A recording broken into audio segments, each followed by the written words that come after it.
What's up, everybody? This is the EZ Acro Podcast. I'm Edward. I'm Zeus. And we're here on episode 3.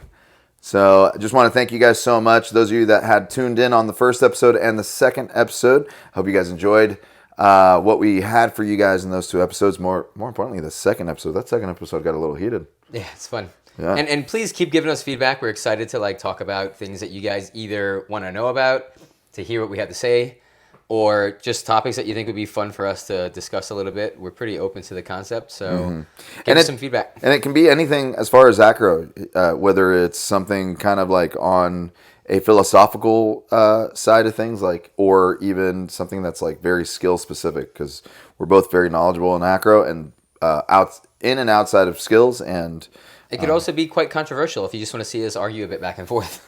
That's also fun. Just that's give totally us some fine. Stuff. Give us something. Gaslight us. We're excited to hear what you have to say. Gaslight us a little bit. Sounds great. So we do have a couple topics. We've got 3 topics especially that we want to talk about right now. Yep. Give you guys a little rundown on the topics. We're going to do a topic. We're going to talk about flyer and base proportions. That's a pretty interesting one to talk about, a bit controversial at times, but I think it's a fun one to talk about, and it'll be important to talk about. Whose job is harder, base or flyer, will be a fun one to talk about. I don't think that will be as controversial, but, we'll see. And then private lessons / coaching. Is it worth it? Is it worth doing with the price of, how much it might cost compared to what you're looking to get out of it? Should you do it? How do you get, good coaches? And just break down that topic a little bit and let you guys kind of get some. Should we go further into that topic and even talk about are festivals worth investing in? Yeah, I think it's good. Sounds good. So what's the first topic? First topic today is flyer and base proportions. So just to clarify for people listening into this conversation, what do we mean by proportions? Do you mean number of flyers to bases or size? Size of flyer base. So proportions to one another. And not even just individual size, but size in comparison to each other too. And how that affects what you're looking to do.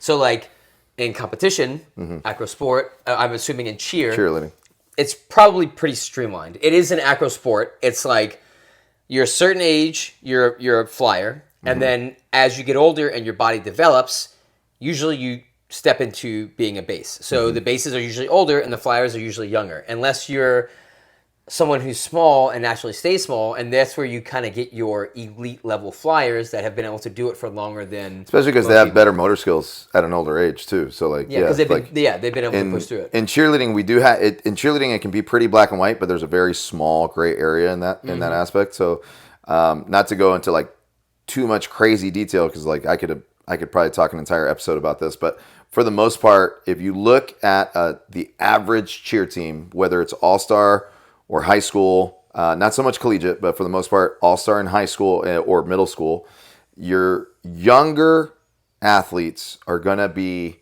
the flyers most of the time, and the older athletes tend to be the bases, and it's typically because in a children's world, younger tends to mean smaller. Yeah. Older tends to mean bigger. Yeah. And in basic science, bigger throwing smaller tends to get better results. Yeah. Which is why competitively that's why they do that. It makes sense, right? You're looking to achieve the highest level of skill. Exactly. So if you have a small flyer and you have a big base, they'll throw the flyer higher. They'll do more tricks in the air. And they can get more reps and train longer because they're working with a lighter weight. Yeah, less injuries from if something goes off, it doesn't mean there's an immediate injury because they're strong enough with the proportions. Exactly. So and it's pretty streamlined in that idea. And also the coach chooses. That's it. This is what you do. It's kind of nice too, because if you're a base, it's usually because you're old enough or you've grown into your body enough to be a base, but you started as a flyer, so you understand what your flyer is going through. You have that perspective. In some, I think you see that more in sports acro than you do in cheerleading. It is common to see a base who used to be a flyer if they did cheerleading long enough, but it's also common to see a base who's been a base their entire life. Yeah. So it's more common to see a base that's been a base their entire life than it is to find in cheer. Yeah, that's cool. Than it is to find a base that used to be a flyer, even though it's still pretty much on the common side. It's less common to see a flyer who's been a flyer their entire life all the way through to college because at this point we're talking about genetics, right? And so, and I mean, that's the difference, I think, with the professional, like the circus/professional side and the recreational side is now you're not dealing with little girls and boys. You're dealing with women and men. Yep. And a woman's body is very different than a young girl or even a teenage girl. Oh, yeah. You know, a woman's body changes completely. A man's body changes completely. Oh, yeah. So because of that... Especially in their 20s. Because of that, you're dealing with different proportions. And it changes a lot about technique, you know, about what skills you can do, what skills you might be willing to do, what skills are more realistic. Like, that's the kind of thing that changes with flyer-based proportions, you know? I think for me, this is kind of an interesting because it hits home for Phyllis and I, because usually you'll find I see a lot of flyers that are like, oh, you know, I feel like I'm too big, or no one wants to base me because I'm too big, or there's more attention to that side of it. But when we started off, I was a small base. I was 145 pounds. If anyone out there is doing kilos, it's like 65 kilos. And Phyllis was 105, 110 pounds, which is like 45 to 50 kilos. She would fluctuate. And there wasn't a big difference. I wasn't even 1.5 Phyllis. You know, like it really isn't a big proportional difference for, especially for beginners. And to give you an idea of that proportion, like you're only in pounds, you're only off by about 60 pounds, less than that. 50. Well, now we are. Now you are. When you first started, it was like 20, 40 pounds. Yeah. 40 pounds, and like 30 for 40. me, just about every partner I've ever had, I've always been more than twice their size. Like my first partner, McKenna, she was about the same as Phil. Actually, when she first started, she was like 100 pounds, 90 something pounds to 100 pounds. And I was 230, you know, so that's way more than twice her size. And then as she's gotten stronger and put on more muscle from being an aerialist and like just training handstands as much, she's gotten up to like to Phyllis's 105 to 110. Actually, she's always been around 105. I can't remember. Anyways, it's been a while. And you know, from just getting older, I've just gotten bigger. So I'm 150. I'm 155 pounds today. Yeah. I'm on a weight loss journey, everybody. But 155? 155, yeah. You've lost a lot of... You weigh less than me now. 255, sorry. Thank you. I do that a lot. 255. I'm not 155. I'm 255 now, right now. That's good, though, man. Fat-free black, that's what it is. 155. Awesome. When I wear a black shirt, I'm 155. Yeah, skim black. Black, exactly. No, so I'm 255. Thank you. But I'm 255 now. I was at 260 a few weeks ago, and I've been really good about my nutrition and stuff. So, but if you guys want to follow my journey, check out my Instagram. But on a serious note, Mimi is taller than McKenna. She's still very slender, and she's very light. She doesn't want me to say her weight out loud. But she's still. I'm still more than twice her size. We actually need to text me. We need her weight, her height. We need her social security number, her address.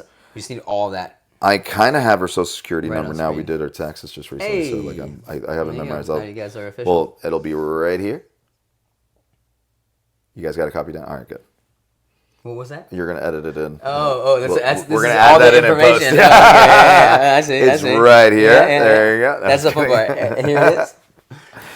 But no, on a serious note, I've always been more than twice the size of my flyer. Even when I did male duo, the male flyer that I worked with, Joseph, he was, I want to say maybe 120, 125. And he's a good example of a small, efficient base. Right, and I'm when we worked together, I was like 240 something. So like at least 100 pounds heavier than him. So like I've always been significantly bigger than every flyer that I've worked with. Yeah, and I think it's important to understand that it's not absolute that needs to be that way, but obviously it makes it easier. And I think people can relate to it because as a base, if I have someone who's small and strong, they're easy to do skills with. Oh, 100%. And as a flyer, if you find a base that's big and strong, they're easy to do stuff on. Exactly. So like we can all relate to what that feels like. Doesn't mean it has to be that way. It's just that's where it starts. And competition-wise, that's why it is the way it is. Yeah. Now, as you look at circus people who are looking to step into professional performing and the recreational side of it, it changes a bit. Yep. You brought up a pair, Kieran and Oliver, who were from St. Louis and trained in St. Louis. Kieran? Oh yeah, it is Kieran. Kieran Lee. Yeah. And how they were almost the exact same size. Oh yeah, they were a lot closer in size. Very and they're similar a men's in height. pair, Yeah, which is pretty common in men's pair. Similar in height, similar in size. Yeah, and they did some pretty I think I followed them for a little while. I've always followed the circus program they were from in St. Louis, which is called Circus Harmony. They're an amazing organization. Yeah. They're a nonprofit. They do things for people come out of there. Oh my god, and a lot of talented people come from their program. And these two ended up going to ENC, and they started off doing less dynamic things, but more balancy skills and very statuesque skills to towards their end of their partnership. I don't know if they're still partners or not, but they through circus school in Canada, they moved into more of the dynamic realm of acrobatics, and they're very similar size. They're super high level. Oh, absolutely. And but I would say for the most part, even though they were similar size, they were able to do dynamic things. But even still, because of their similarity in size, they were still there was a little bit of a glass ceiling as far as the dynamics were concerned. So they had to be intelligent with their dynamics. Yeah. They weren't able to be like Jack and Tiago, which there are a significant size difference. And Jack and Tiago can do bigger and higher flying dynamic skills, but with more difficult catches. With more difficult catches. Usually the risk factor that you're trying to deal with in that situation. But I would say performance value very equal. Depending on what you're into for the most part. So that's very subjective, but I would say performance value, they both put on a very equally entertaining show. So, but yeah. So in circus, we see that the size difference usually is a little bit smaller. Same thing with recreational. It's a little bit closer to the same size. How do you feel like that changes how the pair work together? So I think in the performing world, I think it all depends on, for me, it's a story. So in the performing world, it all depends on what story you're trying to tell. And because at the end of the day, when we perform, we're storytelling on stage.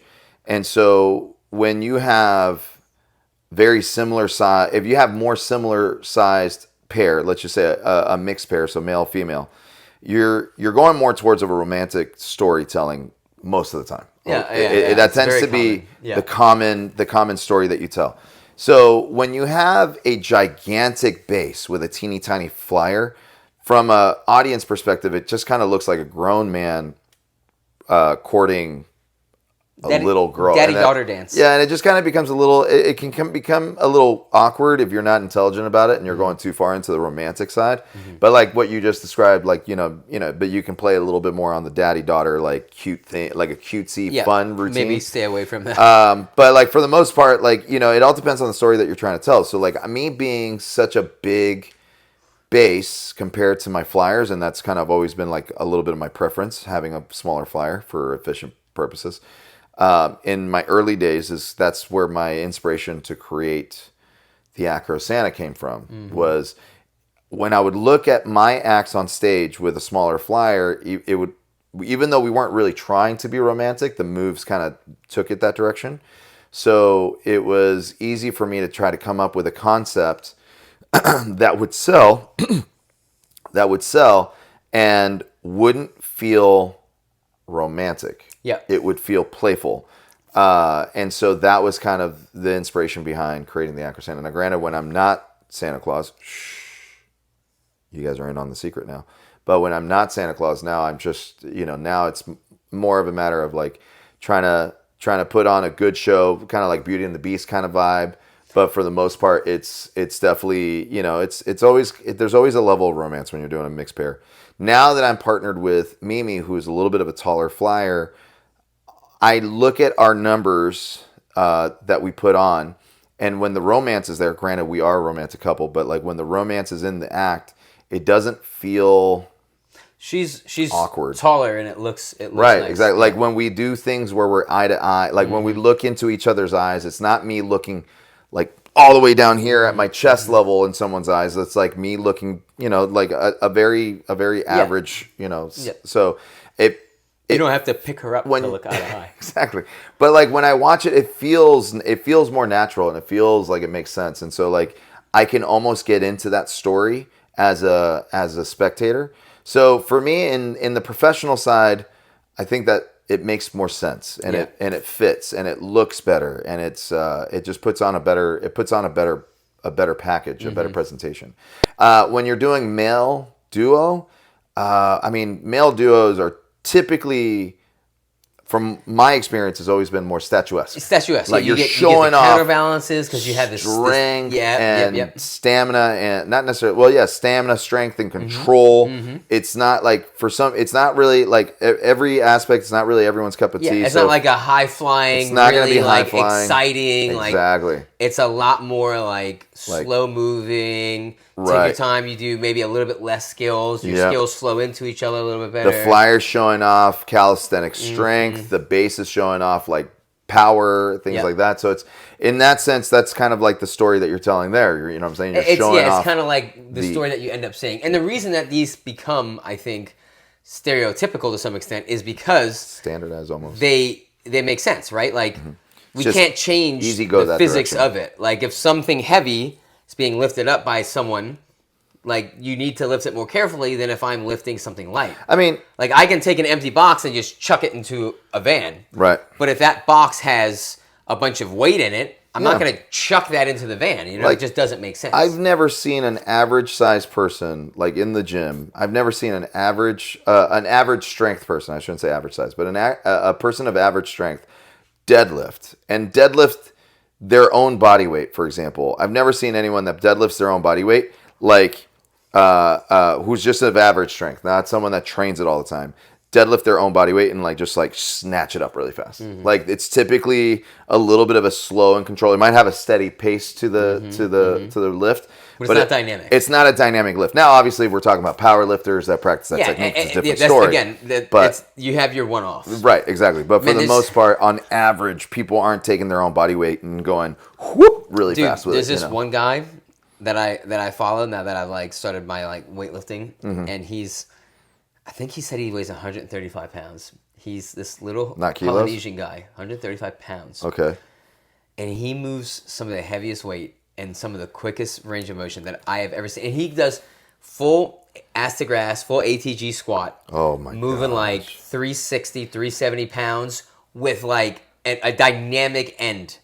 And it is impressive. Have you ever He's so slim and unassuming. It's so I see him and I'm just have you ever just watched Olympic lifting watched an Olympic lifting tournament on YouTube? I watch it all the time. Have you ever seen those guys that they're kind of lanky?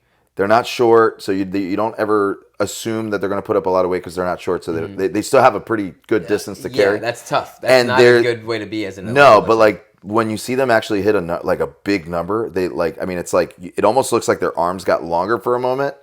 And then all of a sudden, it just rubber, slingshots up, but it like a whip. Yeah, it's slow and then right at the end. Blows my mind. It's cool. Blows my mind when small people pick up. I like watching the women's categories where they're 45 kilos, like 90 to 100 pounds. Oh yeah. And they're putting up numbers that I couldn't even put up, and they're just so efficient at what they're doing. And I think this is kind of a cool direction to talk about because this is kind of how it changes with acro.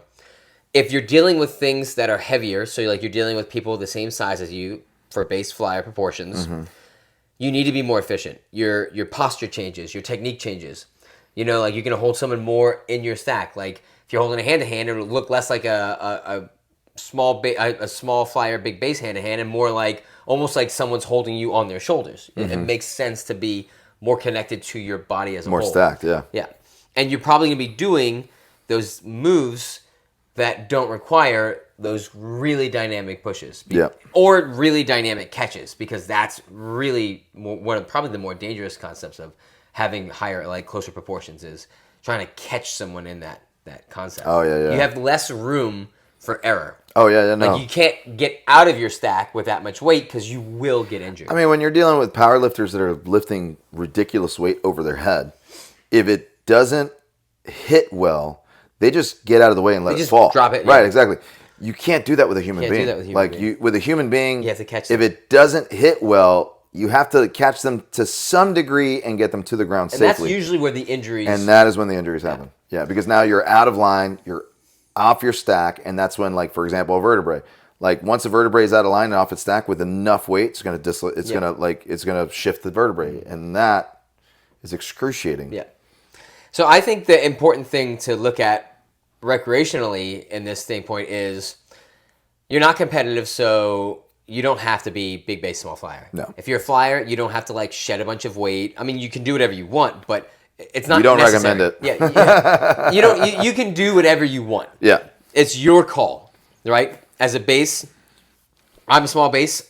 As a base, I'm trying to put on size. I want to get bigger, but like I don't have to. And I love the proportion of my wife, my flyer, Phyllis, and I. It looks nice. We look like a romantic pair. It's really fun to watch, and I like being like that guy I talked about on Instagram. I like being a rather unassuming base. Yeah, you like to impress people. Be like, whoa, I didn't see that. Yeah. Wow, he's stronger than what I expected. Or I have the same he's effect. got better technique. I have the same effect, but the opposite. Yeah. You know what I mean? I'm like that guy that shows up to the basketball court who's like over 6 feet tall, like does really good stretches and knows like 2 or 3 really cool dribbling tricks. Yeah. But then you pick him on your team, and he actually sucks. And you're like, whoa, I didn't expect Oh, that. I didn't expect you to not be good. I thought you were gonna dunk it, and you can't even jump. And you don't even know it. Oh my gosh.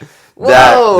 That's me in Acro now. Yeah, Like, you gotta keep them guessing. I show up to a gym, they're like, ooh, this guy's really, really big. And then they see me Acro, like, ooh, he's kind of weak. You know, never, what is it now? Never let them know your next move. Never let them know your next move. Exactly. Yeah, exactly. 100%. I keep people on their toes. Yeah, I like Definitely.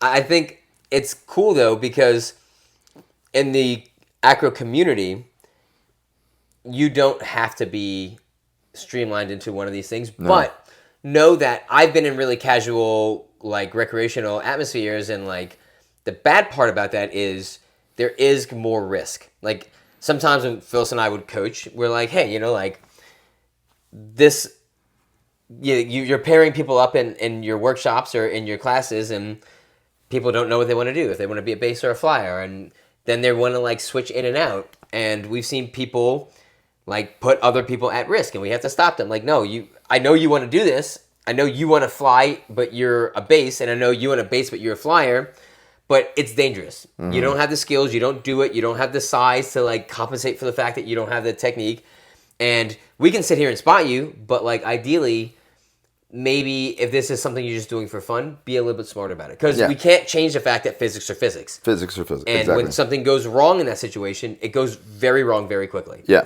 I mean, there was for a little while there was like a movement per se in the Acro world, in the Acro community, where I remember T-shirts were being sold, and the T-shirt said, "I fly, I base," and the idea was like equality, and like you know, if you're a base, you can still fly, and if you're a flyer, you can still base. And it's nice to get the other perspective, and it's nice, but I like appreciate what the other one does. I get that. It also felt there was moments where people would take that saying and make it like law. Yeah, they'd go too far with it. They would go too far with it. And it was just one of those things where, like, for me, it's I do the job that I really, really want to do. You base because you base. I base because I want to base. I like to base. I don't like to fly, so I don't fly. Mm-hmm. And no one should ever put you in any even if it's like an all-inclusive category. It's still like they're still categorizing you, right? And it's like if you just choose your path. Like, so if you are someone that is the size of a base, but you really, really want to fly, like, sure, find someone that's willing to fly you and practice. Willing is the big word there. And that's the thing. Find someone that's willing. Don't force people. Into it, yeah, don't force people. Don't convince them. Don't, I mean, at lack of better words, don't manipulate them to do your will. Yeah. You know, so like be respectful enough. Like, if it's what you want to do, search it, go for it, but do it with someone that really wants to do it with you, right? So. Yeah, my honest, straightforward opinion that I think would create a healthy environment in the recreational side of it is if you're a base and you don't feel like you're strong enough or big enough or technical enough to base someone who asked if they could fly on you, because they look like a bigger flyer, politely say, I'm sorry, I don't feel comfortable doing this. It's on me, like I don't feel strong enough, like that's fine. And as that flyer, be respectful. Yeah. As a flyer, if a base asks you to fly on him or her and you don't feel confident or comfortable because you don't feel like they're strong enough to hold you, say no. Yeah. Don't do it. Don't feel like it's not okay to say no. And at the same time, if someone says no to you, don't feel like, oh, that's not fair. Like, I'm offended that you don't want to put me in the air, or I'm offended that you don't want to stand on me and do a hand-to-hand. Like, don't take offense to it. Be respectful.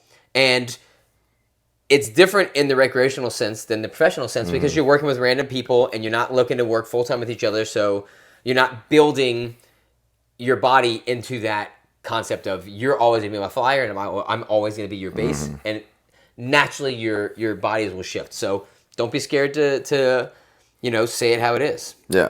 I mean, the reality is, like, no means no, and it doesn't matter who you are. Like, if you're a base, you need to be confident enough to say no if you need to, right? You don't have to. One thing that I did not enjoy about my early experience in the recreational acro community was because I was an experienced cheerleader, and because I was big, or I am big, but because I am big, expectations were set upon me to be like the jams ride. Like, dude, hey, you're the most experienced, strongest base in here. Yeah. And so you need to give everyone a turn to be able to fly so that way they can build their experience.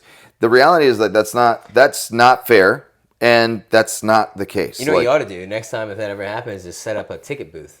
Yeah. Sell tickets. Be like, look, it's 2 tickets per ride. Or better yet, say no. Or set up a booth. You can have it right next to your lemonade stand. No, but yeah, no, I mean, it's funny though. But no, honestly, like, to me, it was just, and it was kind of conditioned into my brain that if I was going to be part of the acro community, I had to give the community something, and giving them the opportunity to fly was my offering. And to be honest, like, that's not really that fair. And it's the same, like, for flyers. Like, if you're like best like flyer Benji, in your community, Benji is small and extremely high level. Oh yeah. And she shows can up to an event on any human. She shows up to an event and there is a line of bases and flyers waiting to do something with her that they've never done before. Right. And people like to act like, oh, like, it's not okay to be this and all fully inclusive. And don't get me wrong, I think that's great. But at the same time, when people get the chance to work with someone light and good, they want to. Yeah. And that person becomes a ride. When people get the chance to work with someone big and strong, they want to. They want to. And that person becomes a ride. Exactly. And that's not fair to that person. Because, I mean, if they want it, it's fine. If they want it, it's fine. But if they don't want that, and then you're putting it on them that they have to do that, that to me is just, I mean, that's unfair and it's manipulative. You know what I mean? So reality is, it doesn't matter straight across the board. It doesn't matter what position you do in acrobatics, whether you're a base or a flyer or a spotter. Like, if you don't feel comfortable, if you don't want to, you don't have to give a reason as to why you don't want to. You just say no. And as the other person in that conversation, you need to be okay with that. Yeah. Is your microphone okay? Yep. That was the more disheartening thing about the early days of acro, and even for me. And then, even so, it was also going through a time when everyone was talking about respecting flyers. Like, flyers deserve respect. So if a flyer says no because they're more at risk than the base. Yeah. But then people kind of forgot that bases were also in some level at risk. We're definitely at risk. Yeah. I've taken more injuries than Phyllis in our acro training. Yeah. Because when something goes wrong, I put myself underneath her. Well, that's because you do your job properly. And let's just let that be streamlined. That's what it is to be a base. That's what bases are either doing or learning how to do. Yeah. There's no bases out there that I think are intentionally being like, I'm going to be a harsh, shitty base, and when someone falls, I'm going to step out the way.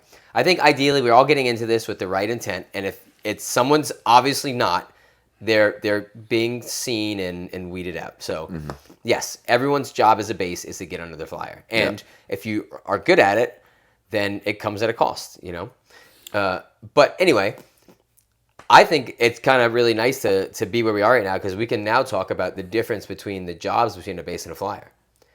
Because that's the next subject. Whose job is harder? Right off the bat. Right off the bat, one word answer, base or flyer. Go. Flyer. Why?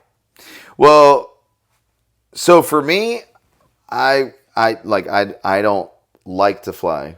And so when I have flown, it was a very uncomfortable situation for me. Yeah. And so I could tell you from that first initial experience of flying, it was like the thought in the back of my mind going, wow, this is really hard. It would take me really long to get good at this. Opposed to the first time I ever based, I already had a sense of accomplishment because like I was able to hit something in the first couple tries, and I wasn't uncomfortable. I was very comfortable doing what I was doing. So I was super comfortable basing, and I felt like, oh man, like I could get really good at this. Like the sense of like this comes natural to me, and so flying it just something like, and I've flown a hand to hand. I've flown some basket tosses in my time. Wait. You flew a hand to hand? Yeah. What? L basing. Let's go. Not standing. It was on the ground. I was practically just doing a handstand. I thought you'd be like, I've flown with like Southwest and no. Airlines. I mean that too. You know, I mean I have frequent flyer miles, but no, but seriously, I've flown a hand to hand on the ground, but it was very uncomfortable for me. And then I've flown a couple baskets, and I got dropped to the ground, which I think probably caused part of the want to not want to fly. Yeah. You know, and I've also flown like foot to hand. I have too. Standing foot to hand. Yeah. And that not long ago. It was terrifying. Yeah, no, that was terrifying. And I had and that was before my knees were bad. So I had no problem falling to the ground and like rolling out of it and stuff. So now even less because my knees and my ankles are so bad. Do you think that they dropped you in those baskets because they knew you were going to be a traitor when you got older? Traitor? What do you mean? Man. What do you mean traitor? You picked flying, but you were base. Traitor? No, I think they dropped me because I was genuinely too heavy. Yeah, like I was. They tried to catch you though. They tried. So to give you. When you're younger, you can just do stuff. I mean, and it's okay. You can hit the ground when you're When you're 19 years old, you can hit the ground. You can feel a rib crack. You can just stretch it out, pop it back in place, and you're like good to go for you're good to go for the rest of the day. But oh my gosh. So anyways, I don't really want to go into too much detail, but like I could tumble. And so the group of people I was with, these guys were like bigger than I am now. Like all four of the guys that threw me. And I was 190 pounds. And since I could throw a double full, they wanted to see if I could do a double full basket. You just chucked it? And I mean, I did a back tuck basket first and they caught me. And so I was like, okay, let's go for a double. And so, not a double backflip, but a double twisting backflip, just for the people that don't know what a double full is. But so I throw the double twisting backflip, and as I come out of my two twists, I spot my bases, and I wasn't like ridiculously high, so it's not like I had a ton of time to make decisions. And so, I mean, I spotted them, and so then I pulled through to go to cradle. So like in cheerleading, we go to cradle, we don't go back to basket. So I pull through, so I pull my legs up, pull my hips through. So they can catch you. So they can catch me. And as I pulled through, like, I mean, I was coming in, I must have been coming in with so much velocity. Coming in hot, man. And now we were also on a dead floor. So a dead floor is just carpet bonded foam on top of no concrete. Springs. Yeah. No springs. And it was foam, concrete. Like, so even though the foam is forgiving, it forgives for so far before the concrete does its job. And I mean, I still swear if we would have pulled the floor up, there would have been a crack in the concrete. That's how hard it hit. But I pulled through, and I feel like, literally, I feel like 8 hands smack me in the back of my body, and then I feel the floor. Like, that's literally what it felt like. They didn't go to catch you. They just slapped you. They slapped me. They genuinely tried to catch me, but I was so heavy and came in with so much velocity that they didn't have the strength to stop me. Yeah. I'm sure if they didn't make any contact, I would have hit the floor a little bit harder, but like not much. Not much. And so like knocked the wind out of me. I had a headache, so I definitely was concussed. And like I got up and like felt so like, you know, stretched out the rib and gosh. Like.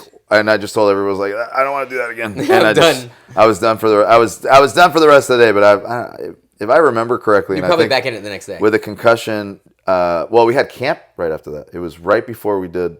We were practicing for our opening rally at cheer camp. That's it. And they were like, "Hey, And let's we show were a basket." and we were the instructors, and so I had to do an entire weekend of teaching and doing cheerleading for a bunch of high school kids. So yeah, that was young people. We do funny things.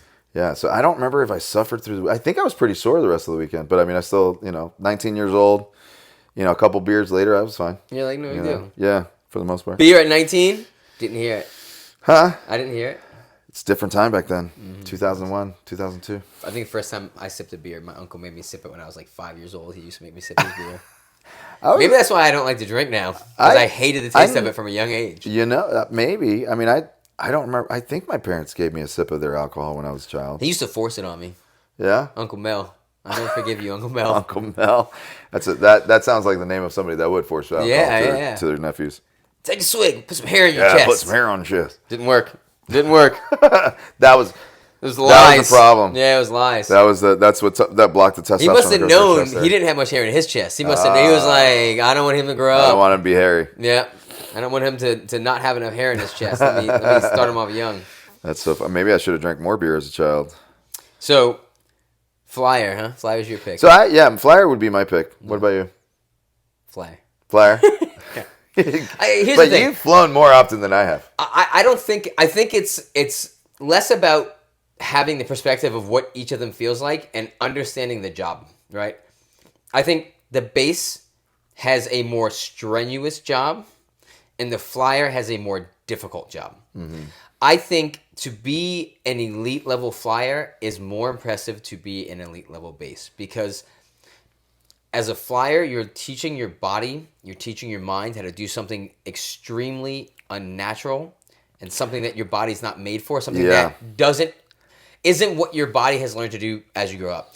As a base, you hold something, you balance it. Mm-hmm. If I took a random person in the street, told them to put their hand like this, and I put a stick on top of it, they would naturally want to balance the stick from falling. Yeah. It's a natural idea to base something. Now, to base something well takes practice and finesse, and you have to develop stabilizing muscles and gain mobility and learn technique and learn how to be smart and good as a base. You're not just someone holding someone in the air. You're a support system. You're a crash pad. You're a coach, because a lot of times you have to stretch and spot your Flyers as they do their warm-up stuff. I spend just as much time basing. Just as much time stretching Phyllis and spotting her for her handstands as I do basing her in our training. Yeah.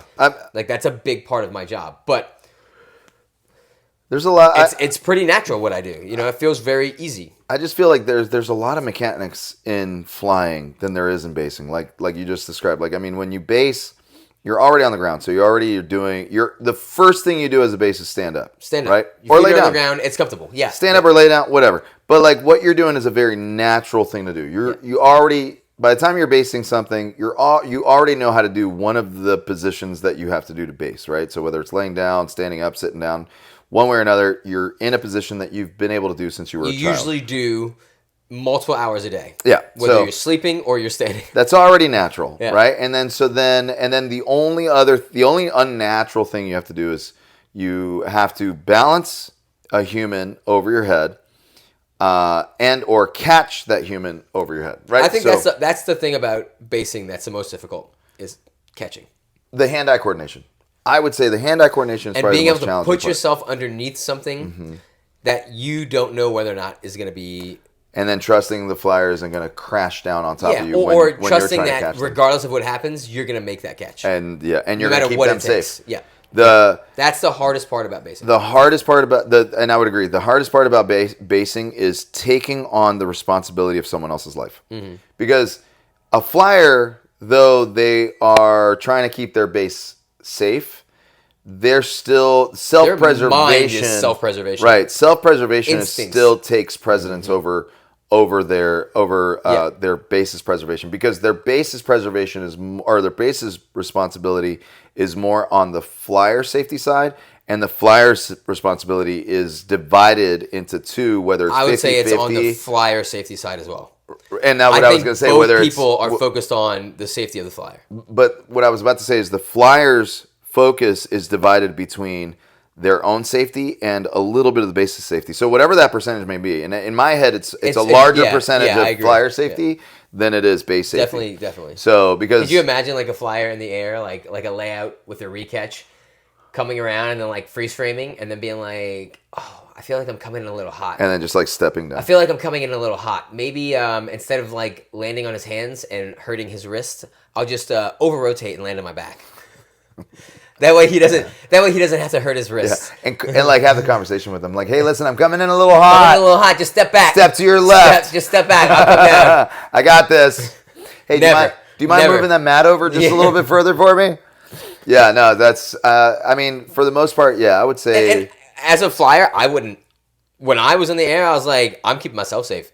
I don't care, but I'm keeping myself safe. It wasn't, and I don't think it's natural. Maybe when you get good enough, it is a thing. You're like, or maybe in balance skills where it's a little bit like slower and smoother, you can be like, oh, maybe this is going to hurt them if I am doing this, and like you let yourself come to the ground safely because you know how to. But no, I think you're right. I think the safety idea is definitely like more responsibility in the base, focusing on the safety of flyer, and the flyer also majority focusing on their safety and slightly focusing on the bases at times. Yeah. I think you're right. But I think it also depends on like what we're doing too. So if I'm doing all right, so like to I guess to put it in like retrospect, as a base, if I'm doing a big dynamic skill with a flyer, and the flyer's only responsibility is to like, so in cheerleading, like let's just say we're doing a rewind. So a rewind is a hip toss with a back tuck up to foot to hand, and a lot of times in cheerleading is always to extend it to like one hand. Mm-hmm. So if I'm doing that, that's going to take, number one, it's going to take a matter of explosive power, control, and hand-eye coordination, where I can not only throw the flyer high enough, but throw the flyer with enough rotation where it stops on a dime on my palm, right? And then have enough control in my arm, my body, and my shoulder, everything, where it doesn't shake the flyer out of line. And then on top of all of that, have like enough like know-how to like grip the foot and not let it slip out of my hand. So there is a lot of variables, and it depends on what we're doing. And so the flyer's only job is to jump right up nice and high and pull their skill at the perfect time and stand up. Because beyond that, they just have to stay tight. So mechanically speaking, there isn't too much involved. Yes. In certain skills. Yeah. In I see other what you mean. skills, from skill to skill. Yeah, from skill to skill, it'll there vary. are some skills that are harder for bases and some that are harder for flyers. Yeah, but I would say, good. I think more often than not, it is a flyer. It is definitely like a flyer's world as far as like difficulty and even so, like mental fortitude. So that's what I think is what makes flying more. That's why I pick flying is because the psychological side of it, the mental fortitude, is through the roof. Yeah. Because what you're doing is you're taking all the years of life that you've lived and you're having to teach your brain to turn it off. Because the first thing that you need to avoid as a flyer is doing the job of the base, which is balance and hold. Yeah.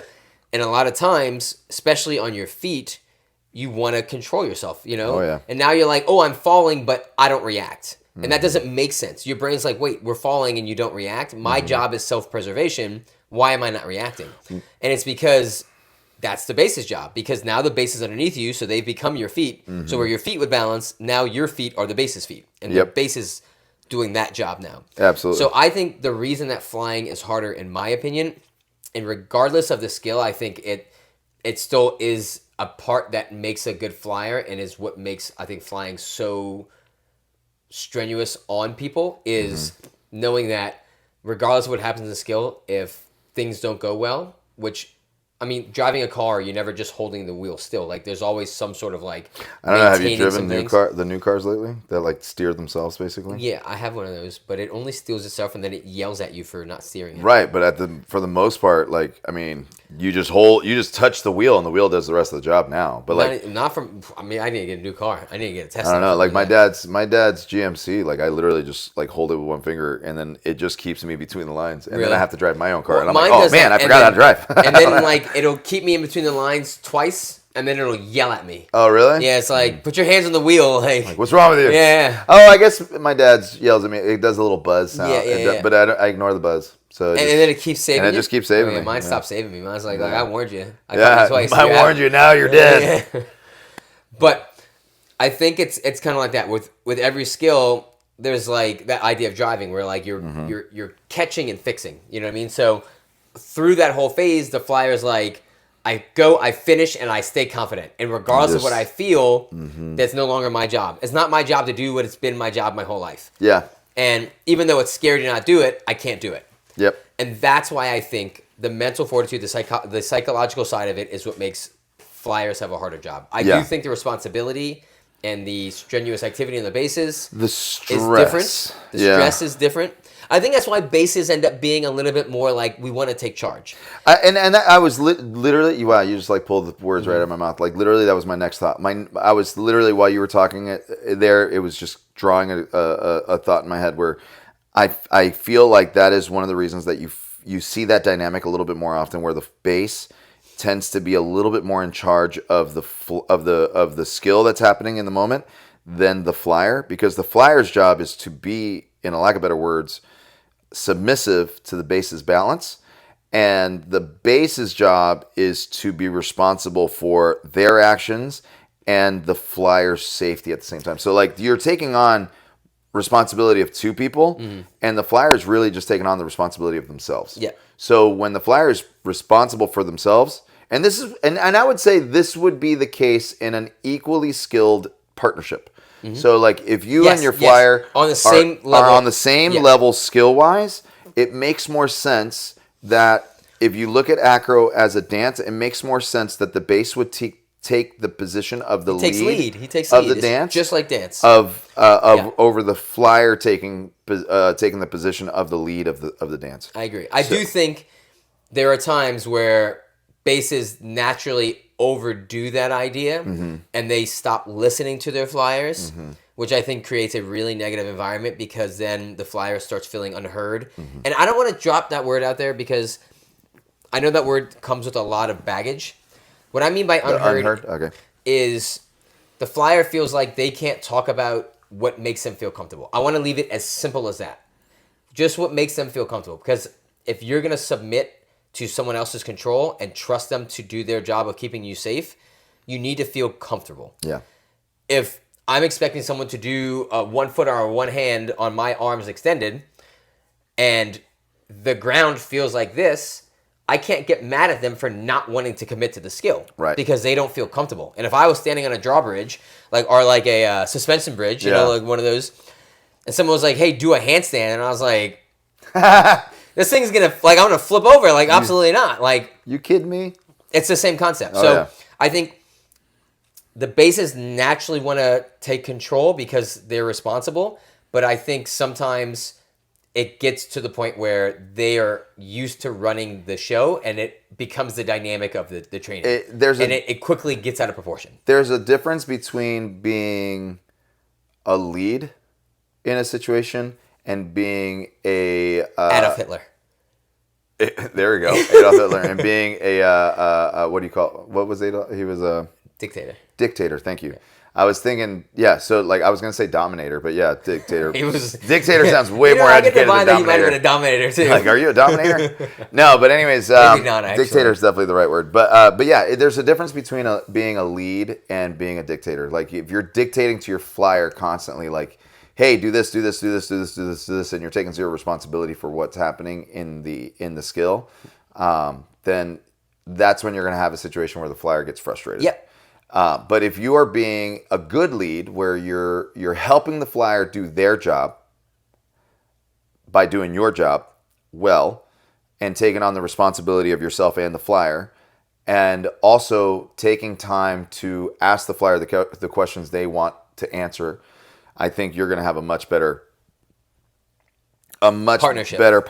And a much better time with the skill in general. I agree. So 100% agree. But yeah, so I mean, I think the consensus, and if you're a base that doesn't agree with the idea of a flyer having an easier job, or that doesn't agree with having a harder job than the base, feel free to write in your comment, we would love to make it. It's fun to talk about stuff. I appreciate the perspectives that people can kind of give. Absolutely. So, but I would say skill to skill, it varies for sure. It can be a little subjective in that sense, but overall, the larger percentage of the practice, I would say it is flyers have the harder job, but I would also say that bases have most of the responsibility. Yeah, I would say, most of the responsibility. I've got an interesting concept, an interesting question that I think kind of puts in perspective why bases want to take charge, right? Mm-hmm. So here's the scenario.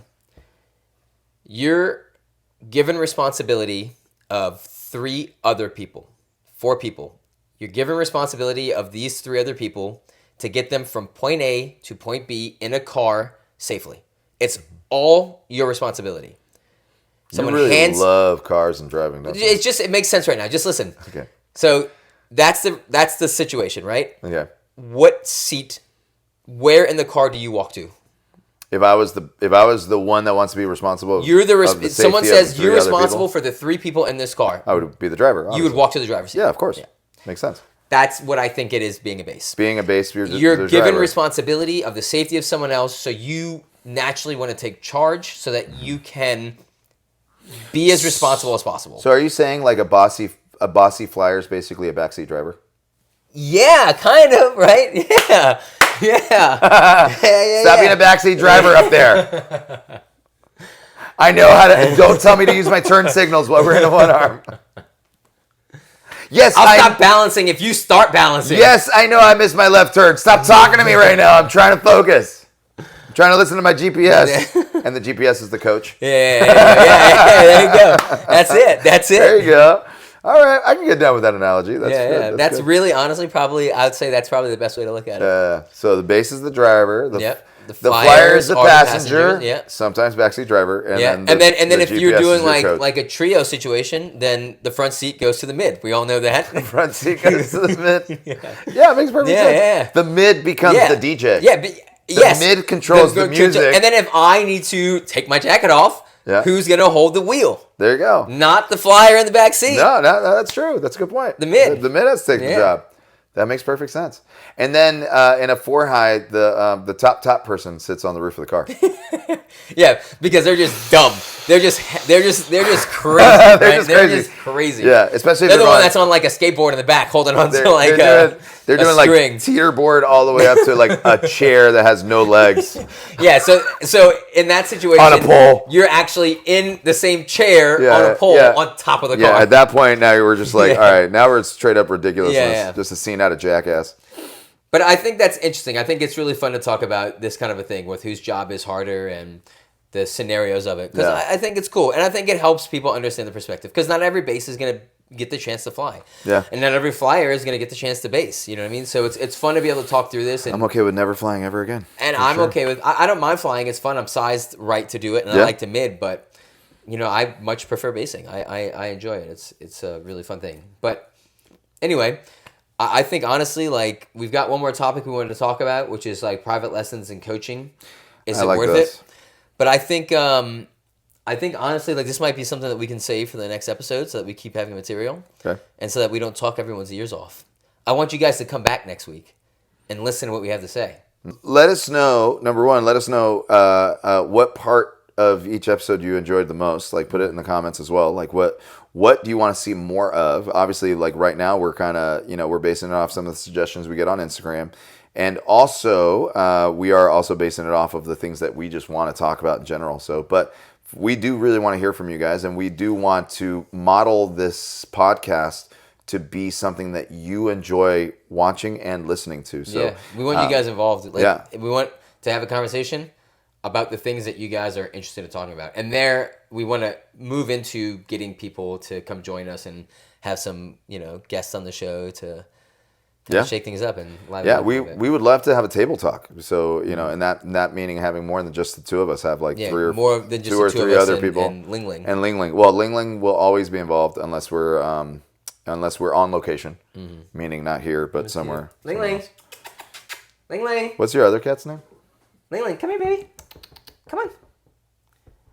What's the other Come cat's say name? hi. Kuza. Kuza. Yeah, I just saw Kuza was hanging out today. Kuza wants to be in on the action. Come say hi to the camera.